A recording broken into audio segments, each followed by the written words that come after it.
apa sih sebenarnya pemutaran data ini? Tujuannya apa? Kemudian maksudnya apa? Tapi apakah dengan pemutaran data ini akan mungkin terjadi perubahan data? Banyak pertanyaan nih, apakah kemudian nanti sertifikatnya berubah Berubah nih? Nah, gitu ya. Yang pertama, bahwasanya kegiatan pemutakhiran data sertifikat lama ini merupakan langkah bersama untuk meningkatkan kualitas data pertanahan, gitu ya. Sehingga membutuhkan partisipasi aktif dari seluruh elemen masyarakat, para pemegang hak, serta jujur dukungan pemerintah daerah. Halo Sobat ATR BPN, kembali lagi di podcast Kementerian ATR BPN, saya Semi Ardian. Sebagaimana yang sudah kita ketahui bersama, Kementerian ATR BPN saat ini sedang gencar mengkampanyekan terkait dengan pemutaran data sertifikat, di mana memang tujuan dari pemutaran data ini adalah untuk memberikan kepastian hukum dan memastikan bahwa bidang tanah masyarakat ini benar-benar aman. Ya, tetapi masih banyak definisi yang berbeda-beda yang diterima oleh masyarakat terkait dengan kegiatan pemutaran data ini. Itulah sebabnya pada siang hari ini kami mengundang Direktur Tematik, ada Bli Agus Apriawan di sebelah saya. Beliau ini Direktur Tematik. Jadi memang beliau yang bertugas untuk mengawal terkait dengan pelaksanaan pemutaran data di Kementerian ATR BPN. Selamat siang, Bli. Siang. Jadi Bli, saya minta tolong Bli menyampaikan terkait dengan apa sih sebenarnya pemutaran data ini, tujuannya apa, kemudian maksudnya apa. Ya, gitu Bli. Oke, terima kasih ya Sam, undangannya ini luar biasa ya di podcast Kementerian ATR BPN. Jadi memang belakangan ini banyak sekali mungkin pertanyaan-pertanyaan, perbedaan pemahaman gitu ya di masyarakat terkait dengan apa sih kemudian kegiatan pemutakhiran data digital terhadap sertifikat lama gitu ya, Sam ya. Nah, pemutakhiran data terhadap sertifikat lama ini adalah sebenarnya proses gitu ya, proses penyelarasan dan penyesuaian sebenarnya gitu ya, memperbarui atau mendigitalisasi data sertifikat lama. Untuk apa? Agar sesuai dengan kondisi terkini gitu ya. Baik itu dari sisi data fisik gitu, baik itu letak, bentuk, luas dan geometri bidang tanahnya maupun data yuridisnya gitu ya, seperti itu. Nah, kenapa kemudian ini dilakukan oleh kementerian? Ini dilakukan dalam rangka tadi untuk membuat data kita, data pertanahan ini menjadi data yang valid, data yang akurat dan akuntabel sebenarnya dalam sisi pengamanan data digital. Gitu saya, gitu ya. Tapi apakah dengan pemutaran data ini akan mungkin terjadi perubahan data? Secara prinsip tidak, saya. Secara tidak. prinsip tidak ada perubahan data, gitu ya. Karena data-data yang kemudian ada dan dipegang oleh masyarakat, gitu ya. Itu kemudian hanya kita rubah, kita sesuaikan, kita verifikasi data fisik dan data yuridisnya. Tetapi kemudian ada case-case tertentu yang kemudian bisa terjadi perubahan. Misalkan contohnya, yang berubah apa aja nih? Nah, berubah ya. Misalkan data sertifikat yang produk lama, produk dari PP 1061 yang masih bola dunia nih. Di situ tidak ada data gambar spasialnya. Tidak ada data spasialnya. Tidak ada data spasialnya SU-nya. Nah, itu pada saat kemudian dilakukan pemutakhiran oleh masyarakat selaku pemegang hak, nah itu perlu dilakukan mekanisme pengukuran sehingga tidak berubah sebenarnya, tetapi menambahkan yang tadinya hanya data yuridis yang kemudian ada di sertifikat, sekarang ditambahkan dilengkapi dengan data spasialnya atau data gambar bidang tanahnya. Nah, seperti itu. Ya, clear. Nah, kemudian Bli, misalnya saya punya sertifikat lama, kemudian saya sudah datang ke kantor pertanahan untuk melakukan pemutaran data. Ada perubahan bentuk nggak sih antara sertifikat lama saya dengan nanti output dari kegiatan pemutaran data ini? Ya, itu kita lihat ya, karena tadi di awal saya katakan bahwasanya ini adalah penyelarasan penyesuaian. Mungkin akan terjadi seperti itu karena dulu sertifikat lama itu memang masih menggunakan metode gitu ya, metode pengukuran dan pemetaan yang belum menggunakan teknologi terkini gitu ya. Nah, sekarang dengan teknologi terkini begitu, dengan adanya penyiapan foto udara tegak sebagai base map kita, sebagai peta dasar, nah kita sesuaikan apakah kemudian bidang tanah yang dulu dilakukan pengukuran disesuaikan dengan base map-nya, peta dasarnya, kita sesuaikan saja bentuk dan sebagainya. Tetapi kemungkinan besar tidak akan merubah luasan, gitu ya. Begitu. Berarti memang ini untuk dalam kepentingan mengupdate data di Kementerian ATR BPN ya, Bu ya? Ya. Jadi saya izin sekedar informasi gitu ya kepada masyarakat bahwasanya Kementerian ATR ini gitu ya sudah menerbitkan 97 juta 97 bidang tanah. 97 bidang tanah yang sudah bersertifikat ya. Yang sudah dilakukan pemutahiran, baik itu yang dilakukan oleh masyarakat Berapa? atas inisiatif gitu ya, ataupun memang program-program kegiatan kita baru 7 juta. Dari 97 juta? Dari 97 juta.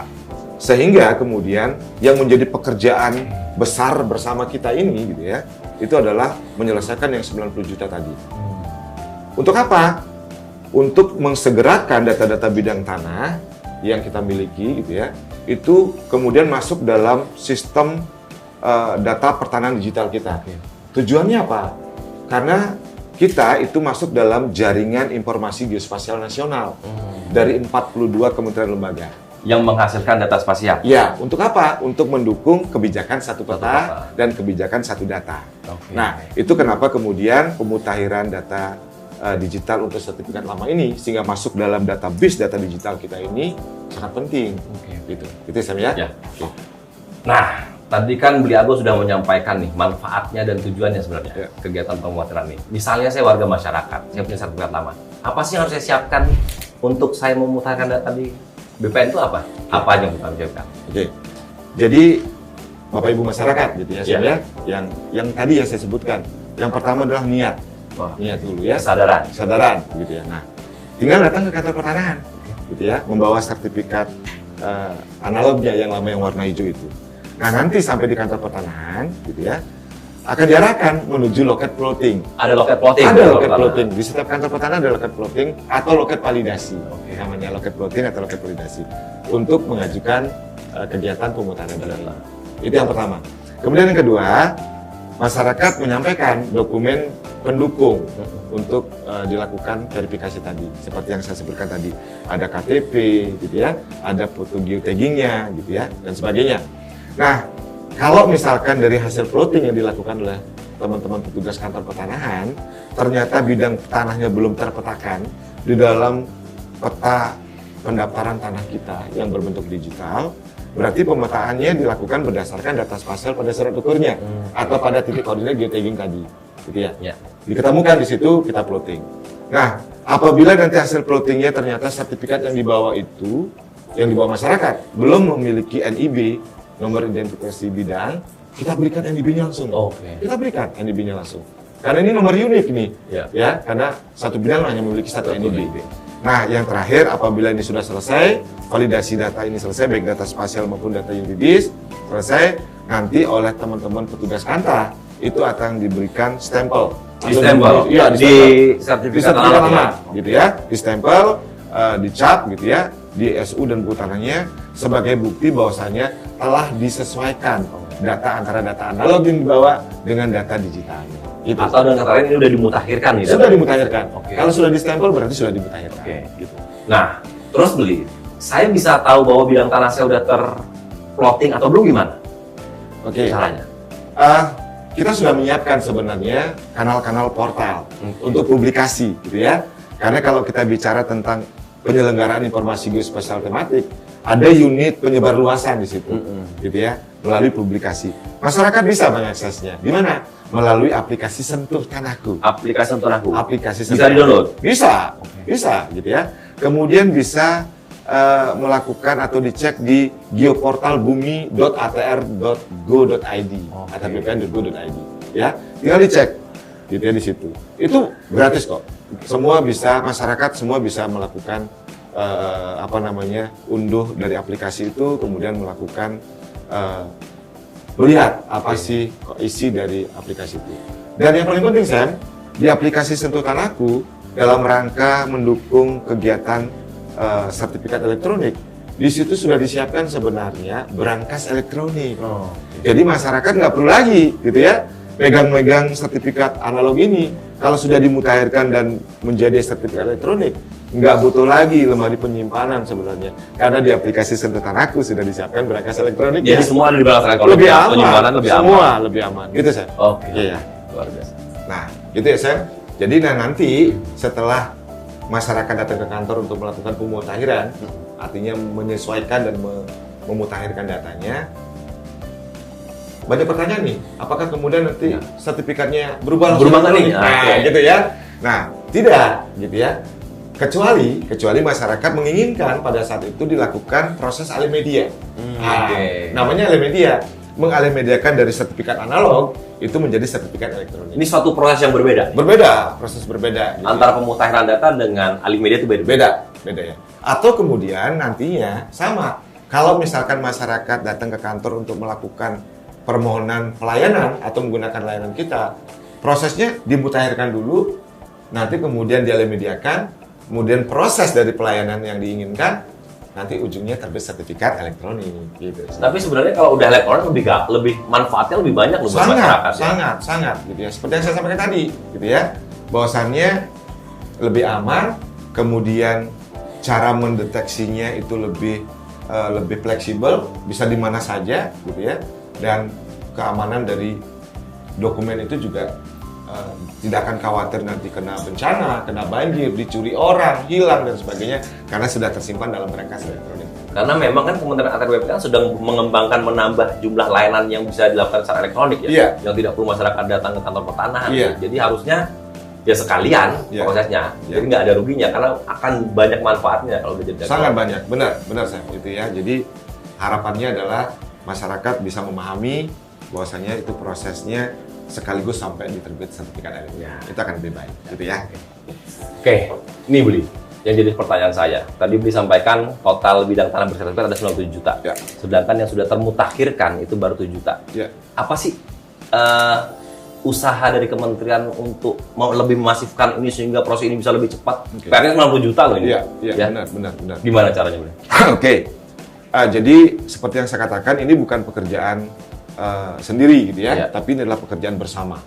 Baik itu dari pemerintah daerah, elemen masyarakat. Tetap harus berkoordinasi. Berkoordinasi.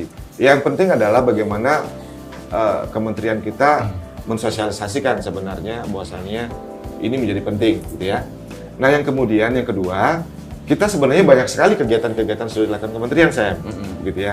Nah, ada kegiatan yang dari dulu sebenarnya dilakukan yaitu kegiatan PTSL terintegrasi. Pendaftaran tanah sistematis lengkap terintegrasi. Nah, kenapa terintegrasi? Ya ini salah satunya ya, menyampaikan kepada masyarakat sertifikat-sertifikat yang belum dimutakhirkan pada saat kegiatan PTSL terintegrasi ini kemudian dilakukan pemutahiran langsung. Jadi PTSL terintegrasi ini adalah mendaftarkan bidang-bidang tanah yang belum bersertifikat langsung menjadi sertifikat yang sudah baru sesuai dengan sistem digital, juga mengakomodir atau mengakuisisi bidang-bidang tanah yang teridentifikasi produk sertifikat lama yang belum termutakhirkan. Itu yang pertama gitu ya. Kemudian yang kedua, bisa dilakukan. Artinya banyak juga teman-teman di kantor pertanahan yang sudah melakukan sosialisasi masif nih. Nah, masyarakat berinisiatif untuk datang ke kantor pertanahan untuk melakukan pemutakhiran gitu ya, dengan syarat yang tadi disebutkan. Nah, yang ketiga, ini baru sekali saya ya. Mudah-mudahan ini nanti ke depannya bisa dilakukan terus ya, inisiasi Pak Menteri gitu ya. Bahwasannya bagaimana kita melibatkan adik-adik mahasiswa nih. Nah, kita sedang lakukan nih di Yogyakarta dan di Jawa Tengah ya. Itu ada kegiatan kuliah kerja nyata pertanahan terkait dengan tata laksana pertanahannya gitu ya. Itu adalah mahasiswa STPN, Sekolah Tinggi Pertanahan. Nah, ini ada adik mahasiswa ini yang kemudian membantu kita, tentunya mereka tidak sendiri, dibantu atau didampingin oleh teman-teman di kantor pertanahan, gitu ya, dan juga oleh masyarakat, baik itu di perangkat desa, masyarakatnya sendiri. Jadi ini kegiatan KKN ini adalah kegiatan kolaboratif sebenarnya, ya, dari adik-adik mahasiswa, kemudian petugas kantor pertanahan juga dan elemen masyarakat. Tujuannya adalah bagaimana secara masif kegiatan pemutakhiran data digital khususnya di daerah istimewa Yogyakarta dan di Jawa Tengah ini bisa kita selesaikan secepatnya. Gitu. Karena memang yang paling mengetahui kan ya perangkat desa atau masyarakat di sekitar bidang tanah tersebut ya. Benar. Memang tidak bisa berdiri sendiri nih. Tidak bisa. Teman-teman KKN. Iya, itulah pekerjaan kolaborasi ya, terintegrasi. Jadi semua bertanggung jawab gitu ya. Jadi adik-adik mahasiswa juga tidak sendirian gitu ya. Gitu. Jadi ini kita coba, semoga apa yang dilakukan inisiasi dari pimpinan dari Pak Menteri ini berdampak luar biasa terhadap pemutahiran data ini. Jadi teman-teman taruna-taruni itu ada base camp di dekat perumahan warga, Langsung di desa. Oke. Jadi masyarakat nggak perlu jojo kantor pertanahan. Nggak perlu. Jadi itu kita hadirkan adik-adik mahasiswa ini. Nanti mahasiswa ini akan masuk satu persatu ke door to door untuk melakukan pemutaran data. Ya, Luar biasa gitu ya. Nah, sehingga sekarang yang dibutuhkan adalah bagaimana partisipasi masyarakat sebenarnya untuk lebih aktif mendatangi base camp di mana adik-adik mahasiswa ini ada. Kemudian bersama-sama untuk mengidentifikasi, melakukan verifikasi, sampai kemudian menempatkan data sertifikat mereka di dalam database digital kita. Oke. Jadi harusnya masyarakat nggak perlu takut ya, kedatangan, mau diapain tanah saya, nggak perlu takut. Nggak perlu. Seperti yang saya bilang tadi, ya, bahwasannya kegiatan pemutahiran ini itu tidak merubah apapun, ya, tidak merubah hak masyarakat, tidak, sama gitu ya, sama, tidak ada perubahan apapun, gitu ya. Tetapi malah lebih banyak manfaatnya yang diterima oleh masyarakat, gitu ya. Jadi datanya lebih aman, kemudian lebih efisien dalam proses mengecek dan sebagainya, gitu ya. Nah, dan menyiapkan bagaimana nantinya kita bisa masifkan atau kita bisa percepat proses layanan pertanahan yang berbasis digital atau elektronik. Ya. Oke, udah komplit banget rasanya yang disampaikan oleh Bli Agus selaku Direktur Tematik di Kementerian BPN. Mungkin closing statement, Bli, ya, terkait dengan kegiatan pemutaran data ini yang perlu Bli sampaikan kepada sobat-sobat ATR BPN, para penonton podcast Kementerian ATR BPN apa? Oke, silakan. Ya, Sam. Jadi ini sobat-sobat Kementerian ATR BPN gitu ya. Yang pertama, bahwasanya kegiatan pemutahiran data sertifikat lama ini merupakan langkah bersama untuk meningkatkan kualitas data pertanahan, gitu ya, sehingga membutuhkan partisipasi aktif dari seluruh elemen masyarakat, para pemegang hak, serta jujur dukungan pemerintah daerah. Kegiatan pemutahiran data ini, gitu ya, sebenarnya adalah bagaimana negara hadir, khususnya Kementerian ATR, hadir untuk memberikan jaminan kepastian dan perlindungan hukum. Terhadap apa? Terhadap hak atas tanah, sekaligus memperkuat sistem administrasi pertanahan yang akurat dan terpercaya. Nah, di samping itu, upaya ini juga menjadi salah satu bagian pencegahan tindak pidana kejahatan pertanahan. Gitu ya, seperti pemalsuan, tumpang tindih hak, dan sebagainya. Nah, keterlibatan masyarakat ini sangat dibutuhkan, bahwasanya pencegahan tidak bisa sendiri, tapi kita cegah bersama-sama.